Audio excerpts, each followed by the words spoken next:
అతడు మెడకు బంగారు గొలుసును వేసిన ఒక రాజుగా నియమింపబడ్డాడండి. నియమింపబడ్డాడు. ఎక్కడ తెలుసా? ఒకరి ద్వారా నీకు మేలు కలిగినప్పుడు అతన్ని గుర్తుపట్టకపోయినా పర్లేదు, కానీ జ్ఞాపకము చేసుకో.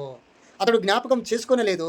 ఆ ఉద్యోగస్తుడు ఒక దినాన దేవుడే జ్ఞాపకం చేసుకున్నట్టుగా దేవుడి యాక్షన్ తీసుకున్నాడు. మనుషులు ఎవరిని నమ్మడం, ఎవ్వరూ మంచివారు కాదండి. నీతిమంతుడు లేడు, ఒకడునూ లేడు నీతిమంతుడు. కానీ నీతిమంతుడు ఉన్నాడు. ఆయన పేరు నజరేయుడైన యేసుక్రీస్తు. యేసయ్యతో మనం ఎప్పుడైతే నమ్మకంగా ఉంటాడో సమస్త జనులతో కూడా మనం వాళ్ళతో కూడా నమ్మకం కలిగించేవాడిగా దేవుడు చేస్తాడు. మనం పరిశుద్ధంగా ఉంటాం, ఇతరులను కూడా పరిశుద్ధ మాటలో మనం నడిపిస్తాం. నువ్వే పరిశుద్ధం లేకపోతే ఇతరులకు మనం పరిశుద్ధంగా ఏం చెప్తాం కదా? నువ్వే చెడు పనులు చేస్తున్నావు, చెడు పనుల గురించి ఏం ఖండిస్తావు? నువ్వే తప్పు పనులు చేస్తున్నావు, తప్పు పనుల గురించి ఇతరులకు మనం వాడు తప్పు చేస్తున్నాడండి, వీడు తప్పు చేస్తున్నాడు, నువ్వే ఎలా వేలు పెట్టి చూపిస్తావు? అందుకనే మత్తయి సువార్త 6వ అధ్యాయంలో కదా కదా, కుమారుడా నీ సోదరుని తప్పు చేసిన ఏళ్ళు నువ్వు చూపిస్తావు, మిగతా వేలు నీ వైపు చూస్తలేవా కదండి? ఒక ఏళ్ళు అటు చూపిస్తే మిగతా 4 వేలు ఇటే చూపిస్తాయి కదండి. అందుకని తను తాను తీర్పు తీర్చుకున్నవాడు ధన్యుడు. ఇతరులను తీర్పు తీర్చడం కంటే తను తాను తీర్పు తీర్చుకున్నవాడు ధన్యుడు దేని విషయంలో. కాబట్టి మననే మరి ఎక్కడైనా కరెక్ట్ ఉన్నామా, మనం కరెక్ట్గా లేమా అనేది మనం పరీక్షణ చేసుకోవాలి. కొన్నిసార్లు మన వ్యక్తిగత ప్రార్థన ఉండాలి, కుటుంబ ప్రార్థన ఉండాలి, సంఘ ప్రార్థన ఉండాలి.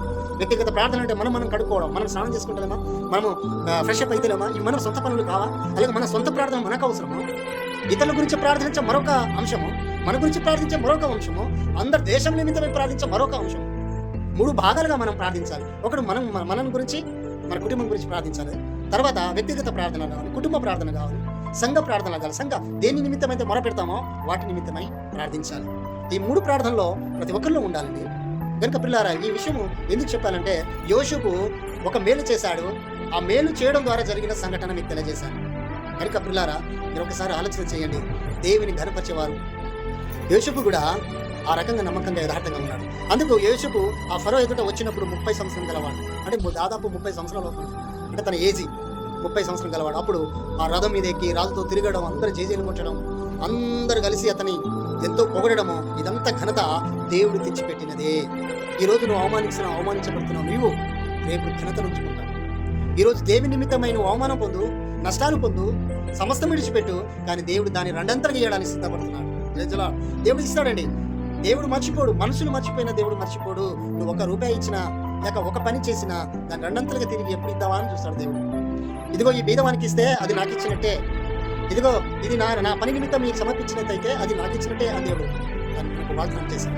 పిల్లారా, కనుక యోసేపు జీవితంలో ఒక చిన్న సంఘటన మీకు తెలియజేశాను. కనుక పిల్లారా, నువ్వు నమ్మకంగా యథార్థంగా ఉన్నట్టయితే, నీ ద్వారా ఒకరు మేలు కలిగినట్లయితే వారి ద్వారా నీకు తిరిగి మేలు దేవుడు కలిగిస్తాడు. నువ్వు మొదటగా నువ్వు మేలుకరమైన జీవితంలో ఉండాలి. అప్పుడు ఆ మేలు ఇంకో మేలు చేసి ఆ మేలు మరొక మంచి స్థాయిలోనికి తీసుకెళ్తుంది. యోసేపును కూడా ఒక పెద్ద స్థాయికి తీసుకెళ్ళిందండి. కనుక అధికారం గలవాడై ఉన్నాడు, నమ్మకంగా ఉన్నాడు, నమ్మకంగా దేవుని బిడ్డగా అనిపించుకున్నాడు.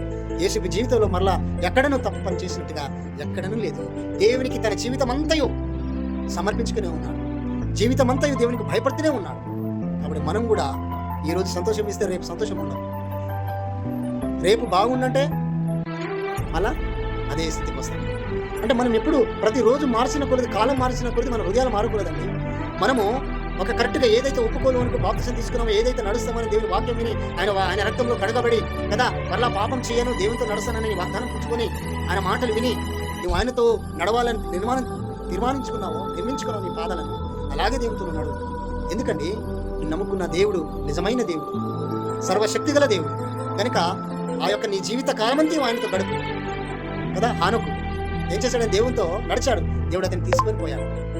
ఏలియా దేవుడి మాట విన్నాడు, అగ్ని రథం మీద కొనిపోబడ్డాడు కదండి. ఒకసారి మీరు గమనించండి, దేవునితో నడిస్తే చాలా అద్భుతాలే జరుగుతాయి, ఆశ్చర్యకార్యాలే జరుగుతాయి. అందుకని మొదట చెప్పాను, అద్భుతాలు ఆశ్చర్యకార్యాలు ఈ యోసేపు జీవితంలో జరిగింది. నీవు నేను కూడా అలాగే ఉంటే దేవుడు రేపు కూడా నీ జీవితంలో ఇలాగే చేయవాడు సిద్ధమై ఉన్నాడు. దేవుడు నీకు తోడై ఉంటాడు. యేసుకు తోడైనంత కాలం వర్ధిల్లుచు వెళ్ళాడు. ఇదినా నీకు నాకు దేవుడు కూడా తోడుగా, నిజంగా అతను తోడుగా మనం పెట్టుకుంటే సమస్తము విజయగురువుగా ముందుకెళ్తాం. దేవుడు ప్రతి వాక్యం దేవుడు దీవించి ఆస్వాదించుకుంటాం. ఆమె ప్రైజ్ లార్డ్. థాంక్యూ.